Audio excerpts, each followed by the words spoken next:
Monsieur le Président de la mission, Monsieur le rapporteur, chers collègues, le groupe socialiste, écologiste et républicain tient tout d'abord à saluer les efforts fournis par la mission d'information et plus particulièrement son président et son rapporteur qui ont eu à mener à bien ce travail conséquent dans les tristes circonstances que nous avons tous en tête. Sophie Dessus n'était pas une députée comme les autres et bien sûr, on pense très fort à elle. Et le résultat est dense mais passionnant, technique mais inspirant. Félicitations, monsieur le rapporteur. Vous commencez par rappeler ce que nous oublions souvent, à savoir le poids économique considérable de la culture et notamment des arts visuels, qui ont généré 21,4 milliards d'euros et quelques 310 000 emplois en France en 2015. En effet, et comme l'a dit le président de la Maison des artistes, si l'art relève de la poétique, les biens culturels s'échangent pourtant sur un marché. Mais le marché de l'art recèle bien des spécificités et l'art n'est pas un bien comme les autres. Il fait appel au cœur et à l'esprit plutôt qu'à nos simples réflexes consuméristes. Et il est en cela plus durable. Cette tendance est particulièrement observable ces derniers temps, à en croire la théorie émise par le journaliste américain Scott Rayburn, selon lequel nous serions passés d'un marché de la dilapidation à celui de la rétention. Malgré leur contribution essentielle à l'économie et à l'image de la France dans le monde, les acteurs du marché de l'art souffrent pourtant d'un véritable déficit de reconnaissance, à la fois de la part de l'État et des médias. Relativement peu de crédits sont accordés pour soutenir directement l'activité des artistes et des galeries, et les artistes français pâtissent d'une faible exposition dans les musées français, à l'exception peut-être du Palais de Tokyo. À la différence d'un journal anglais dont un artiste contemporain pourra sans problème faire la une, on ne parle d'art contemporain dans les médias français que quand il est entaché de scandales. Tout le monde se souvient du traitement réservé à l'œuvre d'Anish Kapoor à Versailles ou de l'arbre de Paul McCarthy, place Vendôme. À tel point, et c'est un comble, que votre rapport parle d'un réel déficit de chauvinisme des acteurs du marché de l'art en France. Comme pour les artistes émergents musicaux, la solution consisterait à mettre en place un soutien public des artistes contemporains dans la durée, y compris en milieu de carrière, afin d'assurer la diffusion et la promotion de leurs œuvres. Il s'agit aussi de mettre à contribution notre réseau de coopération et d'action culturelle qui est unique pour créer des relais visuels partout dans le monde.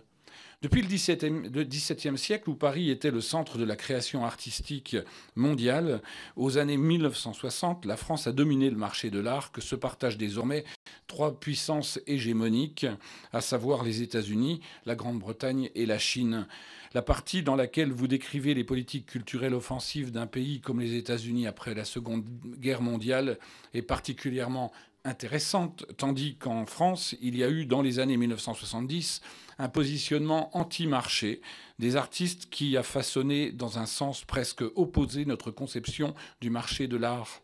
Alors même que la France occupe seulement la 4e place mondiale en la matière et que les grosses maisons de vente profitant de la mondialisation sont américaines, on peut s'interroger sur les phénomènes aux conséquences géopolitiques majeures que sont le Brexit ou l'élection de Donald Trump. Pensez-vous que, comme on l'a dit pour la finance au moment du Brexit, la place de Paris en tant que marché de l'art pourra s'en trouver renforcée par rapport à Londres et à New York ?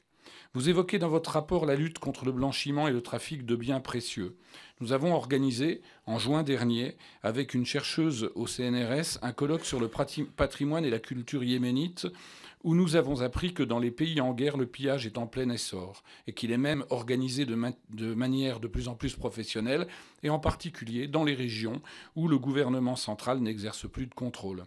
Avez-vous une idée du nombre d'œuvres d'art issues de ces pillages qui se retrouvent sur le marché d'art en France et dans le monde, afin que nous puissions mesurer l'ampleur du phénomène?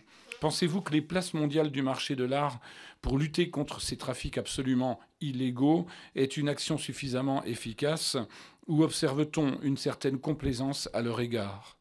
Vous parlez aussi de la réforme issue de la loi croissance et activité prévoyant de fusionner à l'horizon 2022 la profession de commissaire-priseur judiciaire avec celle d'huissier de justice au sein du commissaire de justice. L'actualité très récente nous montre ce matin que le bonnet de Charles Berling a été mis aux enchères. Et hier encore, plusieurs éditeurs, dont un français, ont présenté comme une œuvre inédite un carnet contenant 65 dessins de Vincent van Gogh. Son authenticité est vivement contestée par le musée Van Gogh d'Amsterdam. Ceci démontre la nécessité d'avoir de vrais experts sur le marché. Et bien que vous traitiez largement la question dans votre rapport, vous n'évoquez pas le fait que les huissiers de justice n'ont, de par leur formation, aucune compétence dans le domaine de l'art et que cette fusion va permettre à des acteurs de formation très inégale d'effectuer de plein droit et sans restriction des inventaires, des prisés et des ventes aux enchères publiques.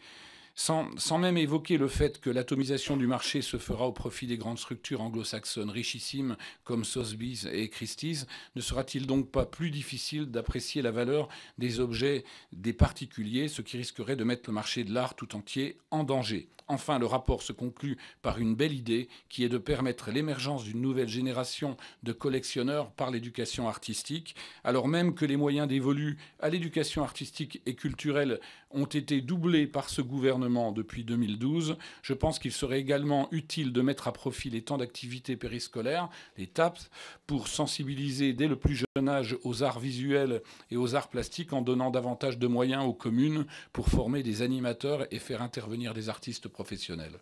Je vous remercie.